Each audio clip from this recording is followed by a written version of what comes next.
De regreso con usted aquí en Noticias del Congreso. En el marco de la glosa del tercer informe de gobierno al Ejecutivo y a partir del acuerdo avalado por el Pleno, compareció ante las Comisiones Unidas de Educación Pública y Servicios Educativos, de Cultura y Cinematografía, el secretario de Educación Pública precisamente aquí en la Cámara de Diputados. El secretario en su exposición inicial destacó que se ha fomentado la educación tecnológica y la evaluación docente. Señaló que planea visitar las escuelas en todos los estados del país para iniciar un diálogo con maestros y alumnos y resaltó que la transformación educativa pasará por volver a la escuela el centro del sistema educativo. En la reunión de la CONAGO con todos los gobernadores del país firmamos los certificados de infraestructura educativa nacional para echar a andar el nuevo programa de escuelas al 100. Con este programa vamos a tener recursos adicionales hasta por 50,000 millones de pesos para los siguientes 3 años, lo cual nos va a permitir dejar en buenas condiciones o construir hasta cerca de 35,000 planteles. Bueno, posteriormente, de acuerdo al formato avalado, los grupos parlamentarios fijaron posicionamientos sobre la situación actual de la educación en México. En primer lugar, hablaron el Partido Independiente, el Diputado Independiente, el Partido Encuentro Social, Grupo Parlamentario Nueva Alianza, Movimiento Ciudadano y Morena. México no será un país primermundista con ciudadanos tercermundistas, no va a dar el modelo. Así pues, tenemos responsabilidad de formar al nuevo mexicano. Pero queremos también maestros que si van a politizar bien a los ciudadanos mexicanos, los politicen de manera correcta y no de la manera como siempre gremial, buscando siempre llevar agua para su molino.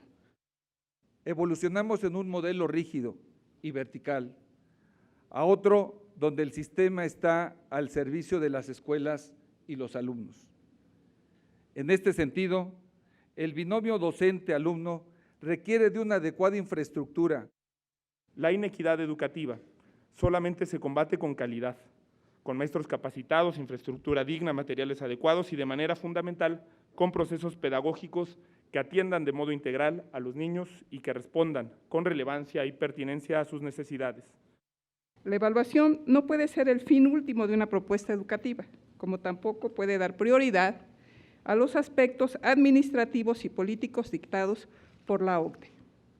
Aunado al anterior, esta reforma no aborda el problema de la falta de equidad, ni el acceso diferenciado a la educación.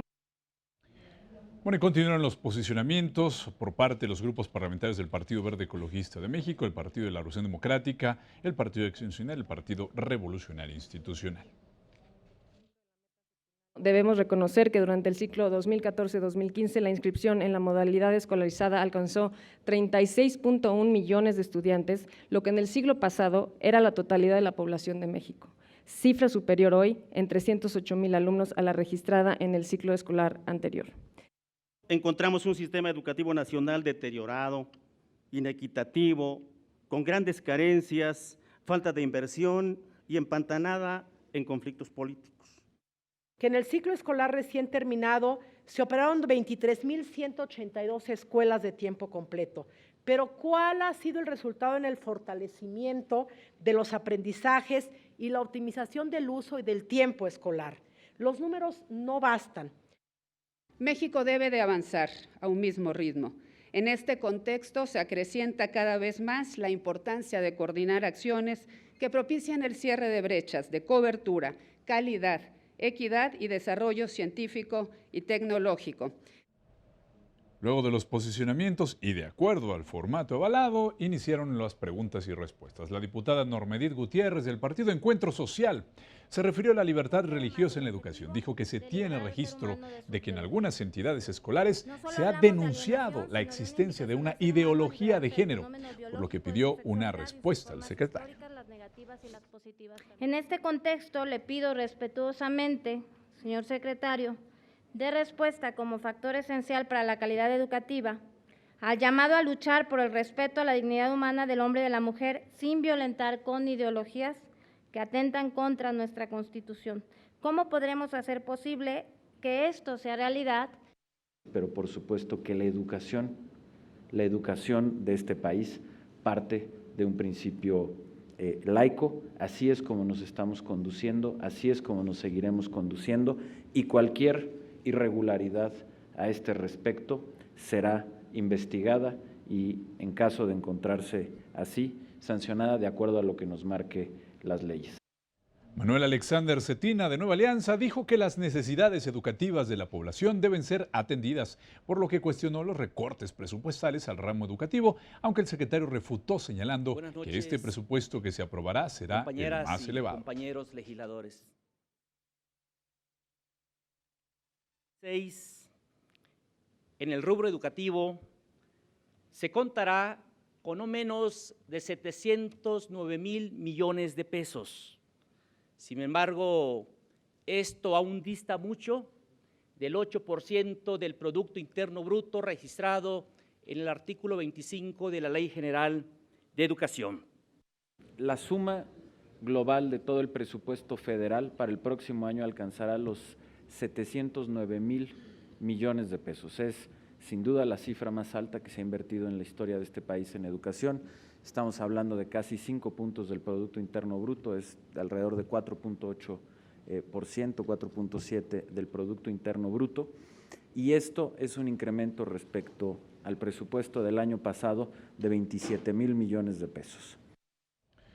Bueno, por Movimiento Ciudadano, la diputada Mirza Flores se refirió a la opacidad con la que se manejan los recursos del Fondo de Aportaciones para la Educación Tecnológica y de Adultos. Criticó además que el gobierno mexicano no eleve el gasto en ciencia y tecnología. Pero no se parece casi nada al México que... El incremento al proyecto del presupuesto de egresos de la Federación 2016 al ramo 38, relativo al Consejo Nacional de Ciencia y Tecnología, CONACYT, lo que se traduce en más o menos un 1% con respecto al año anterior. Lo que, bueno, este incremento significa que no se acerca ni mínimamente al nivel inflacionario, que es del 3.1%. Durante 3 décadas no se incrementó el gasto en ciencia y tecnología en términos de la proporción del Producto Interno Bruto. Y el presidente Enrique Peña es, por lo tanto, el primer presidente en más de 3 décadas que ha logrado a la mitad de su sexenio un incremento del 0.4% al 0.6%.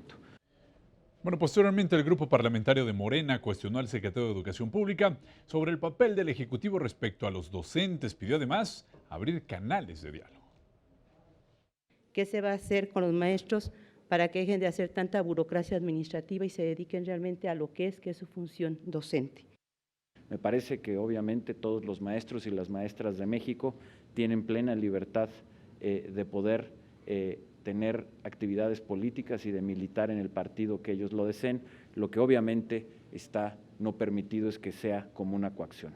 Como también no debe ser, por ejemplo, que deban de marchar coaccionados. Bueno, y quien cuestionó el nuevo papel que desempeñarán tanto la nueva Secretaría de Cultura como la de Educación Pública fue el diputado del Partido Verde Ecologista, José Refugio Sandoval. ¿Cuáles serán los beneficios para la educación y la cultura de crearse una nueva Secretaría de Cultura?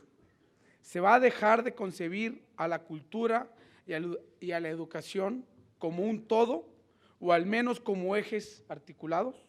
Por ejemplo, ¿qué pasará con instituciones educativas dedicadas a la cultura, como el INBA?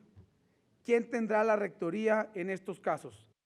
Que la creación de la Secretaría de Cultura permite que la cultura por fin tenga el lugar político que merece, que es el del nivel de una Secretaría de Estado.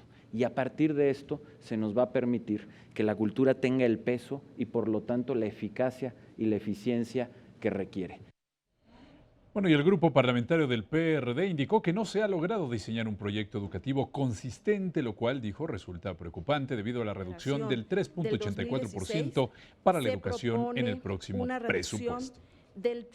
Cabe resaltar que el gasto de inversión presupuestado para 2016 resulta 50% menor que el considerado para el 2015, es decir, 3.785 millones de pesos menos, cosa que es absolutamente inaceptable.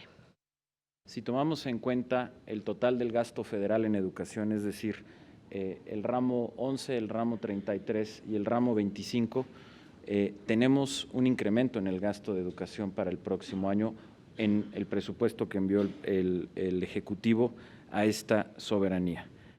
Bueno, por otra parte, la fracción del Partido de Acción Nacional dijo que es incongruente que el presidente de la República, el presidente Enrique Peña Nieto, hable de imperativa acción de la cultura, pero al mismo tiempo pida al gobierno que el gobierno se apriete el cinturón. Y al mismo tiempo, el presidente Peña Nieto. ¿Cómo debemos entender la propuesta de crear la Secretaría de Cultura y a la vez reducir el presupuesto federal en materia de cultura, como lo contempla el proyecto de egresos de la Federación 2016? Señor secretario, a mi modo de ver, esto es una incongruencia. Genera más burocracia porque lo que hace es llevar a nivel de secretaría a los distintos órganos del Estado mexicano que hoy se dedican a fomentar, apoyar o a crear cultura, y a partir de esta posición política poderlo hacer con mayor fuerza. Bueno, finalmente el grupo parlamentario del Partido Revolucionario Institucional se refirió a la propuesta de crear la Secretaría de Cultura por parte precisamente del presidente de la República. Aurelio Nuño Mayer. Le solicito de la manera más atenta nos explique las razones que llevan al Gobierno de la República a impulsar una iniciativa de reforma orgánica de esta naturaleza, así como los objetivos que se persiguen con la creación de la Secretaría de Cultura. El crecimiento de las responsabilidades. Los países que han hecho como prioridad la cultura han creado una secretaría o un ministerio para que pueda tener el rol y el peso político que debe. Yo diría que en México hemos incluso llegado tarde. Yo decía, en la última década 30 países han llegado a esto.